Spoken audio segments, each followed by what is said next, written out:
smaller bedrooms so as not to disturb them. Now, Kate didn't specify, but from the sounds of it, I'm pretty sure that the house was converted into some sort of hotel or bed and breakfast maybe. Or maybe she just means guests as in their family and friends. I'm not really sure, but I just wanted to add that.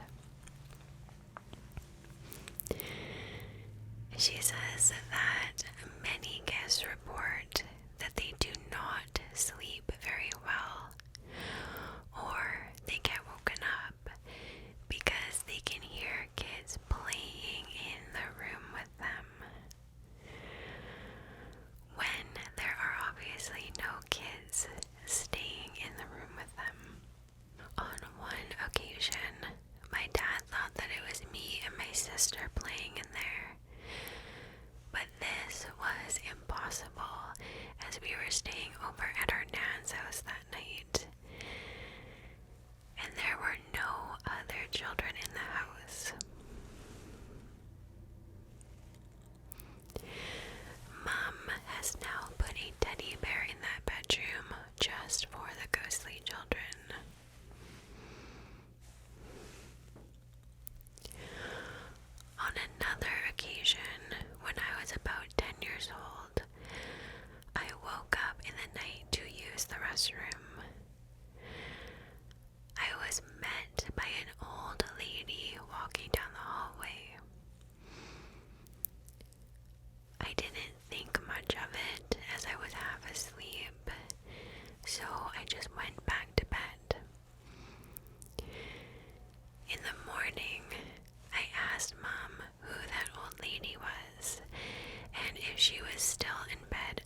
relaxation that you bring all of us. Cheers, Jacqy. I'm so happy that you enjoy them, Jacqy. Thank you so much for choosing to watch these videos and let me help you fall asleep. That's so cool. Okay. So a few years ago, my partner Sam and I went on a road trip up the coast of California, Oregon, and Washington. It was late June 2022, and the West Coast was resplendent with early summer sunshine and wildflowers. We packed my red 2004 station wagon with a borrowed tent, planning to camp in order to save money and better enjoy the breathtaking scenery. We started in Monterey, California, where I was born. We visited the aquarium, hiked along the coast, and basked in the quiet beauty of the 18th century Carmel Mission Basilica. Oh, I'm embarrassed. I don't know how to pronounce that. That's okay. For those who don't know, Monterey is a hotspot of marine biodiversity thanks to an underwater canyon running through the bay. You can spot otters drifting in forests of bull kelp, humpback whales passing through the mouth of the bay on their global migration, and a kaleidoscope of animals and seaweed in the tide pools. I was born in Monterey and have a deep passion for marine ecology, so I was in heaven. That night, we stayed in a cozy campground in the hills and moved on in the morning. We briefly stopped in San Francisco for a bowl of ramen, then continued to a state park miles off the grid in the mountains. We slept among the towering redwoods. Cell service, nothing but a distant memory. The air had that deep, rich scent of fallen pine needles warmed by the sun. In the morning, we got back on Highway 101 as usual and continued up the road to Sonoma Coast State Park. And this is where our story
had left it bare of the outer tent portion.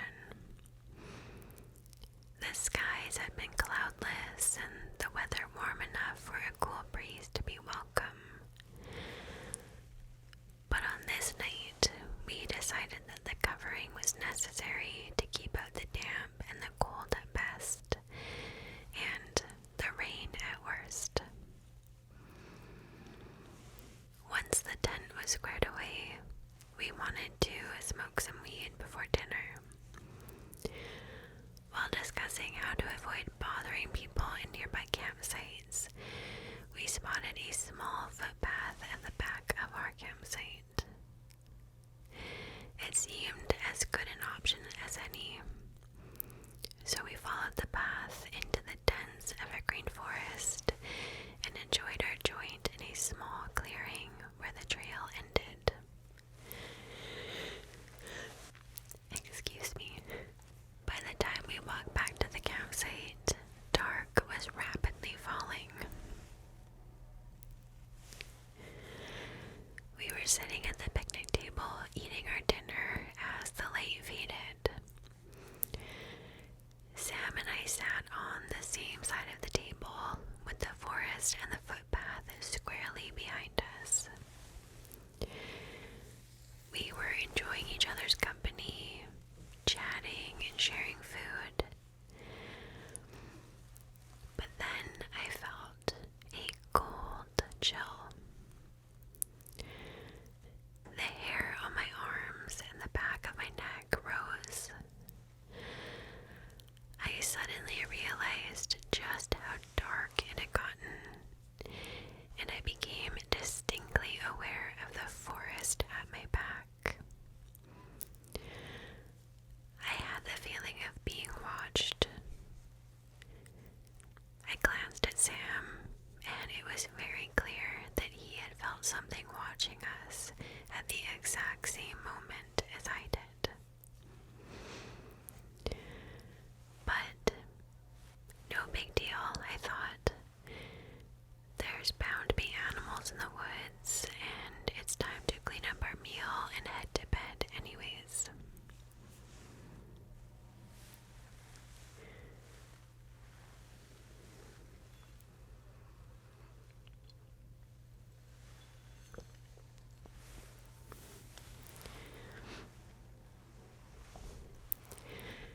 I grew up camping with my family everywhere from state and national parks to backwater sites that take days of travel by canoe and on foot just to reach.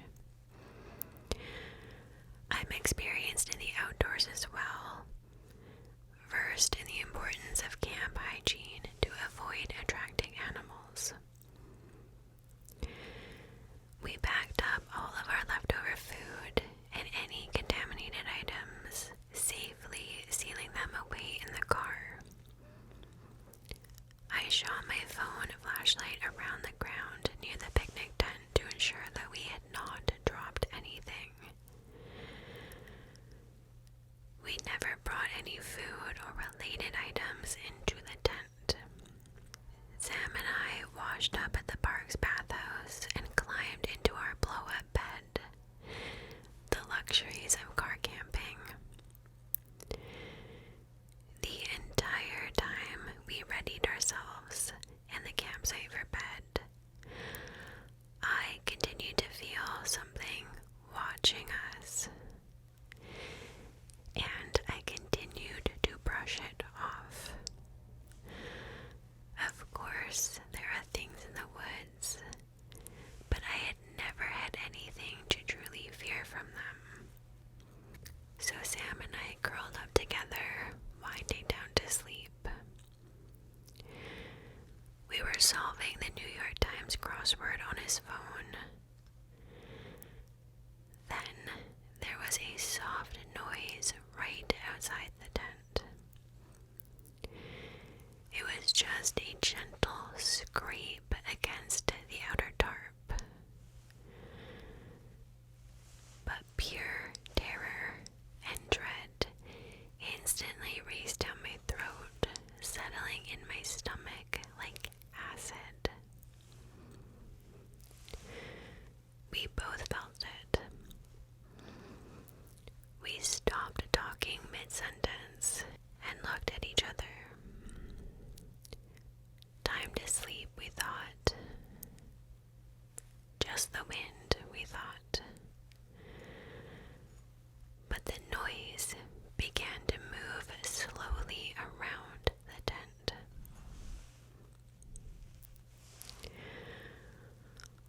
previous nights, we would have had a clear view of whatever was outside through the mesh,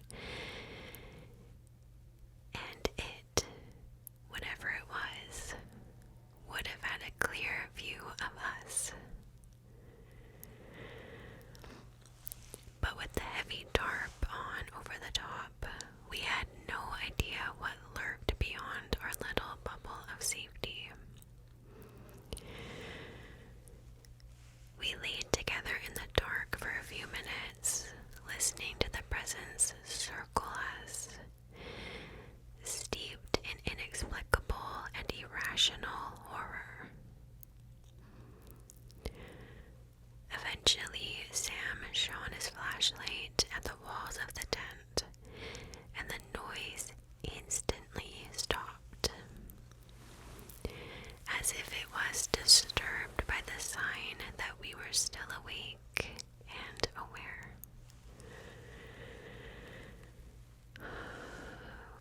We decided that it was likely just a curious animal, or the wind, which typically responds to flashlights, of course.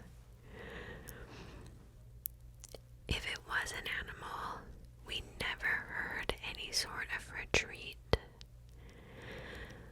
But there was nothing to do but force our rationality to prevail.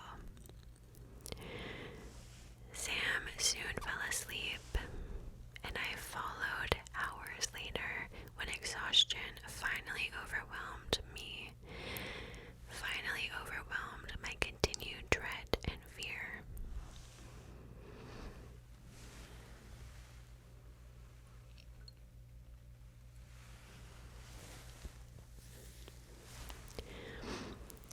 Deep into the night, I woke up with a jolt. The noise had returned. It was bolder this time, brushing loudly against the tent. Around and around, circling us. Intelligent, deliberate, and careful.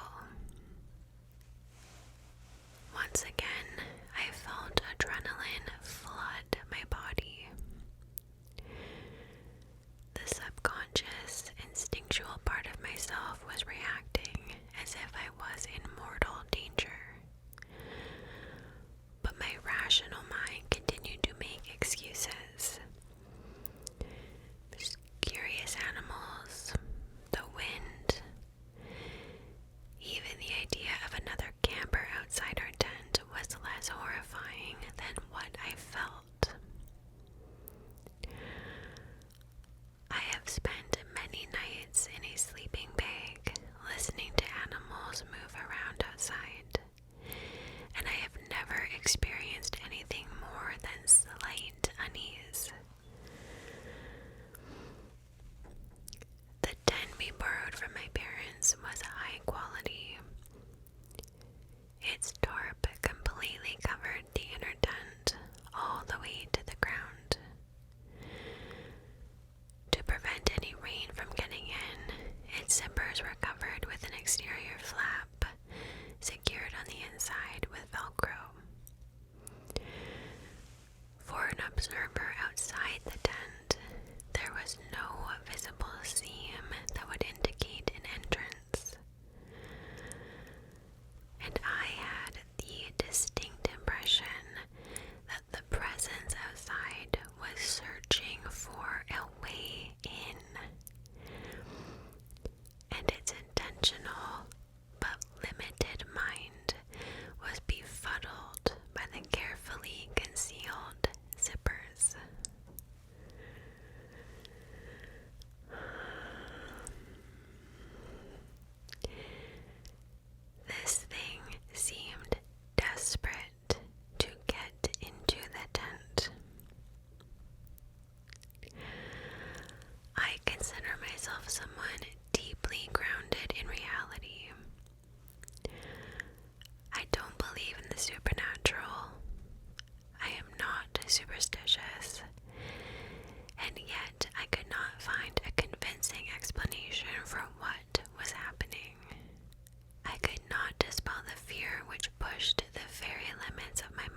was just a bear. That is so scary. But thinking about the pictures that I have seen online of what Wendigos and Skinwalkers are actually supposed to look like, thinking about something like that, hunting and walking around my tent, no, I really can't imagine what you were going through. And I'm sorry, that must have been so scary for you guys. But also, just thank you so much for writing that beautifully written story, and yeah, all those descriptions of the California coastline and Oregon makes me really miss being there. But yeah, even though I'm Canadian, the Oregon coast is one of my favorite places in the whole world.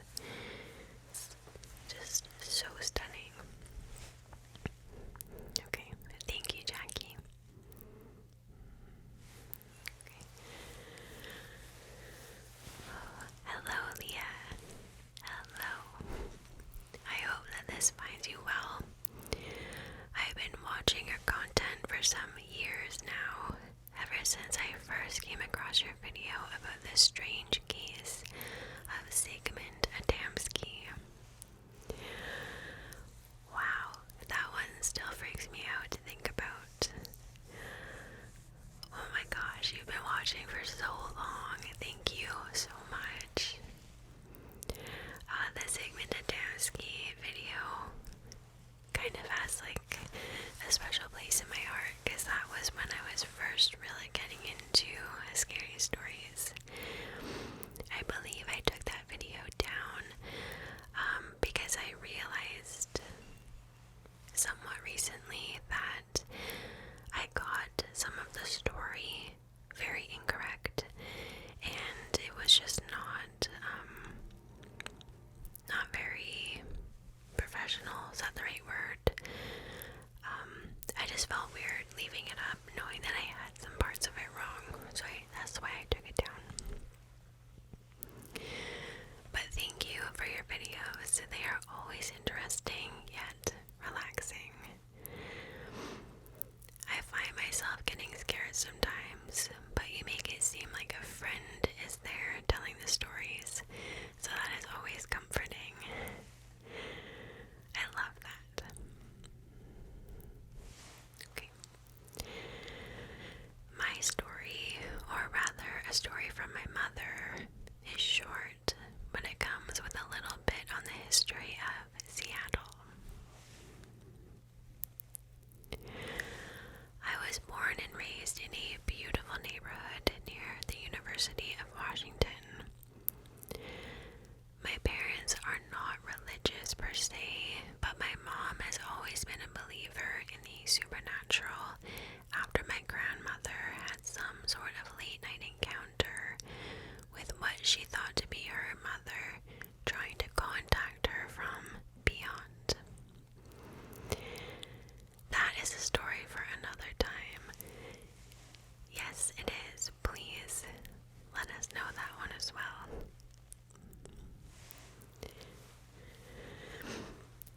In the late 1990s, my parents were trying to have children. After many failed attempts, they were fortunate enough to be able to conceive through in vitro fertilization. My mom was soon pregnant with myself and my fellow triplets. Wow.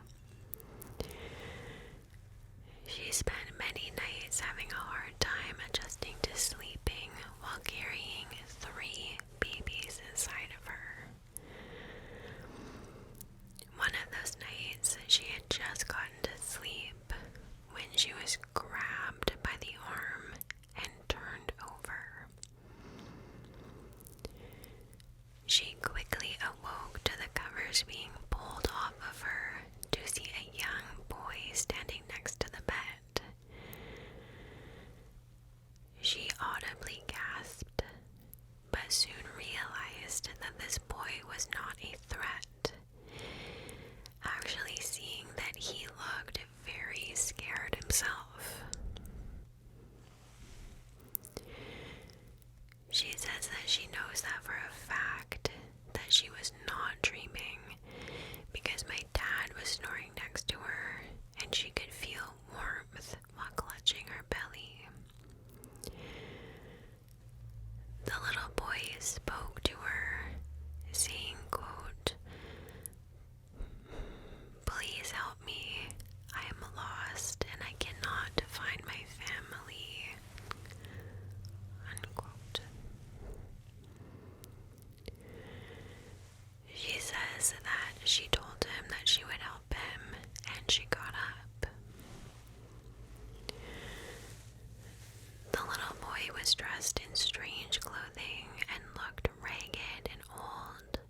She woke my dad up and they both looked around after turning on the lights, but there was nobody else in the house.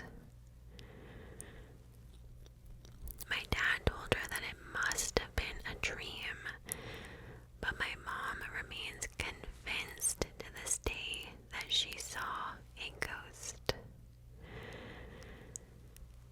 Suffice it to say, she found it even more difficult to fall asleep after that encounter, feeling freaked out, but more so saddened by the fact that this little boy probably didn't know that he was no longer alive, and he was left to wander in search of his family.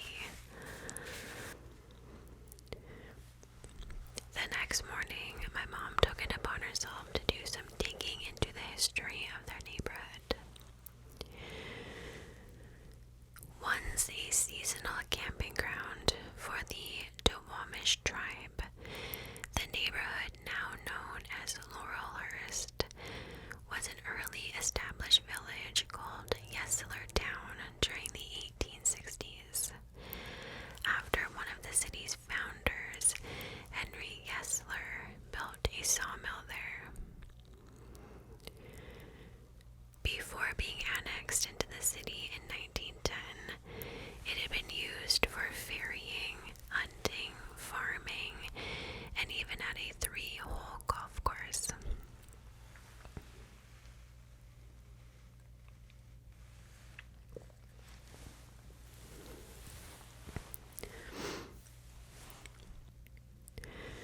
Across the street from my parents' property is an old structure which my family calls the Poop Shack. That's what it says. This is where people would store manure to use for fires during the winters. She wasn't able to find any information about the townsfolk, but read that there was a fire that ravaged the town at one point that may have resulted in multiple deaths. She doesn't know how the boy passed away at such a young age, but obviously times were hard back then. She guesses that it could have been sickness or malnutrition due to poverty based on the state of his clothing. Oh, this one's so sad. My mom thinks that he came to her, seeing that she was soon to be a mother, someone who he could trust. While the boy has never visited her since, she believes that it is for a good reason. That he finally found his family and feels that wherever they are, he will never be lost again. Well wishes and thank you from the Pacific Northwest, Tommy. Thank you so much, Tommy. That is a very cool story. Very, very sad, obviously. Very sad. But, yeah, very cool ghost story. It'd be so cool to have a family member recall a story like that to me. I bet your mom still feels like it just happened yesterday, too. Yeah, thank you from a fellow Pacific Northwesterner as well. Thank you so much.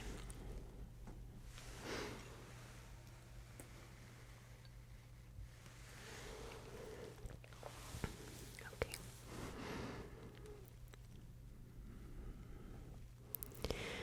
So this happened about 3 years ago when I lived in Las Vegas. I was in high school at the time. That day wasn't anything special. I spent most of it outside playing basketball like I usually did. I never really drank much water, just soda all the time. So by the time I got home, I was completely drained.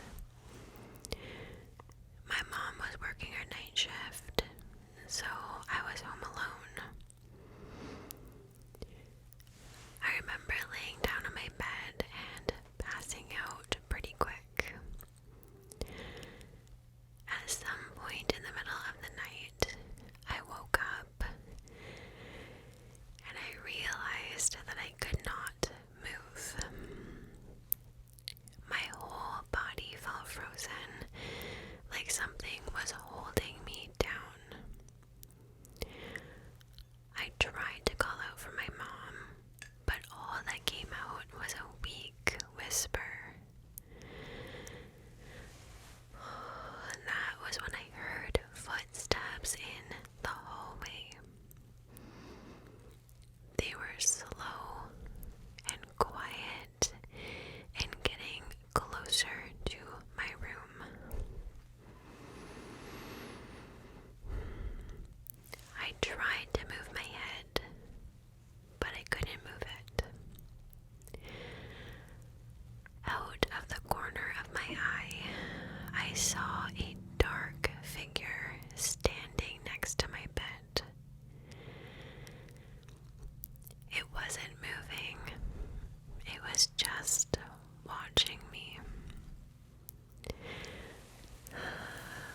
Then it lifted its hand and it put a finger to its lips, like it was telling me to be quiet.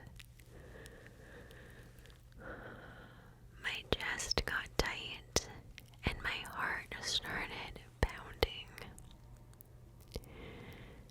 And the next thing I knew, everything went black.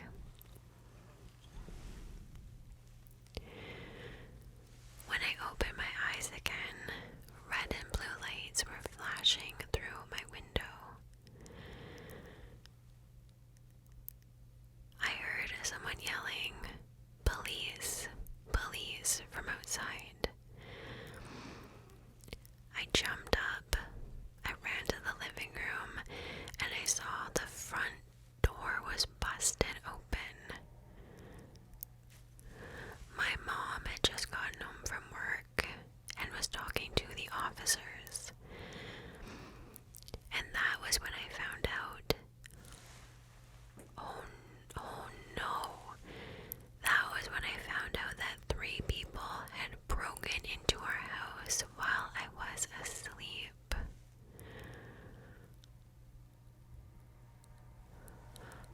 To this day, I don't know what I saw before I passed out. My mom says that it was sleep paralysis and that my brain made it all up, but it felt too real to be a dream. I was assuming from the start it was sleep paralysis, but what if, oh my god, what if it was one of the people that broke in?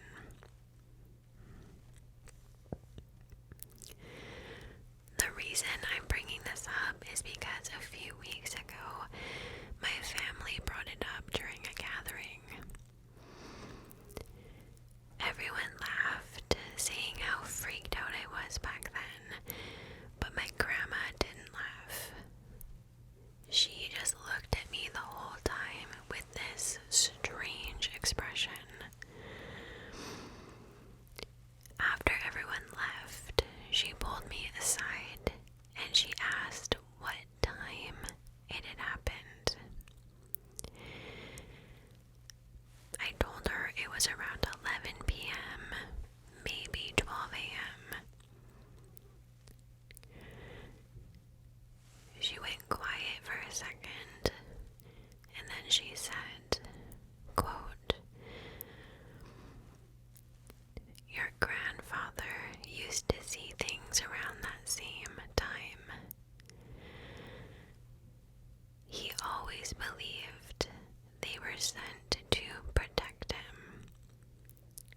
Unquote. She looked at me then and said softly, "Maybe that was him watching over you that night." To this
same lines where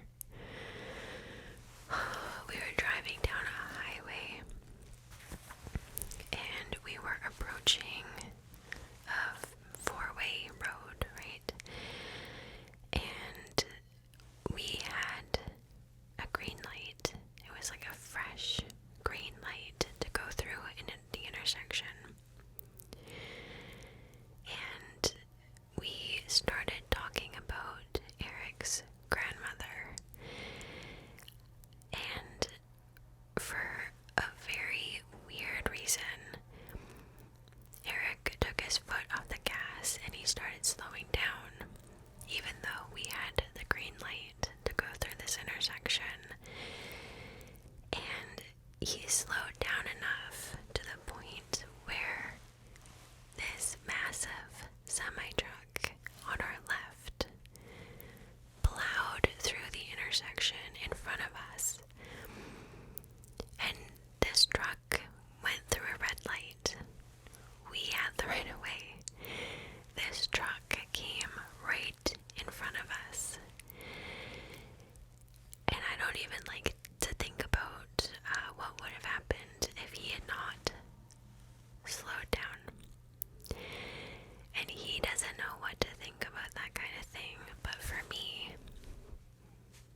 you guys know what I believe in. I truly, truly believe that his grandmother had something to do with that. I truly believe that she was looking out for both of us. Yeah. Okay. Hey, Leah. Hey. I hope you are doing well. I hope you are too. I found your channel a couple of years ago and you have put me to sleep in horror countless nights. Within those years, I bought a home surrounded by trees. I just love the quiet that it comes with. At first, everything was normal. Just the usual unpacking, settling in, and getting used to the quiet. Then, one random night, I heard what sounded like a woman yelling for help outside. It was distant at first, so I didn't really think much of it. But it kept going. It was around 8 or 9 p.m., and my curiosity got the best of me. I stepped outside and I followed one of the dirt paths that connect the houses in my neighborhood, trying to find where this voice was coming from. I never found the source. What I did find, however, were my neighbors who were out for a walk. When I asked them if they had heard the yelling too, they said that they had, and that this yelling had been happening on and off ever since they moved in. And that was when I learned that they had been living here for 20 years. What? Apparently, new people in the neighborhood always end up calling the police about it. They have even brought out search dogs to look for the source, but they never find anything. Oh, that's creepy. It's almost been 2 years since I moved in, and I can still hear it sometimes. But at this point, we've all just gotten used to it. From Hayden. Oh, what? I don't like that. Cheers, Hayden. Thank you so much. I have to ask the obvious.